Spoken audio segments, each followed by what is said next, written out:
ఎవరది? ఓకే జీవన్, శత్రువులు ఎక్కడో లేరు. తను పాడింది నేచర్ కూడా వెనక్కి అలా ఇస్తూ ఉంది. సంథింగ్ ప్రిపేర్ అయ్యి వచ్చి ఉంటావు కదా.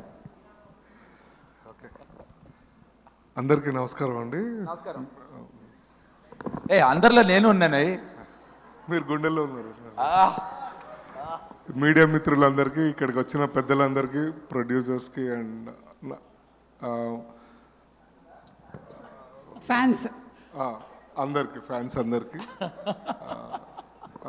ధన్యవాదాలండి. శ్రీ విష్ణు అన్న అండ్ రోహిత్ అన్న నమస్తే. అంతే. సరే, మే 1కి గాయపడ్డ సింహము రిలీజ్ అవుతుందండి. నేను ఇందులో ఒక మంచి పాత్ర చేయడం జరిగింది. చాలా బాగా నవ్వుకుంటారని ఆశిస్తున్నాను.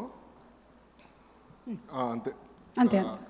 Thank you so much. And Sandeep bhai నమస్తే. సైలెంట్గా ఉన్నావు కానీ సారీ టైం కాలేదు కదా.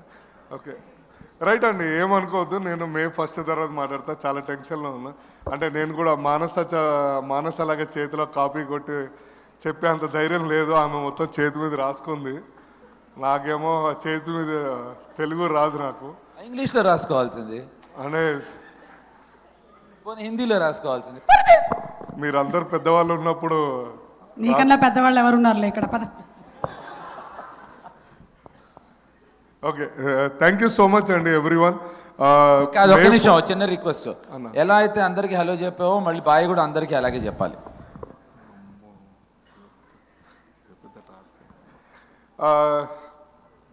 ఇక్కడికి వచ్చిన మీడియా మిత్రులందరికీ అండ్ ముఖ్య అతిథులకి, ప్రొడ్యూసర్స్కి, ఫ్యాన్స్కి, శ్రీ విష్ణు గారికి, నారా రోహిత్ గారికి, అండ్ ఫరియా అండ్ మానస, కశ్యప్, సందీప్ భాయ్, సుమక్క bye, thank you so much. చలో నేను వస్తున్నా కిందకి. అరే మర్చిపోయాయి బాక్స్.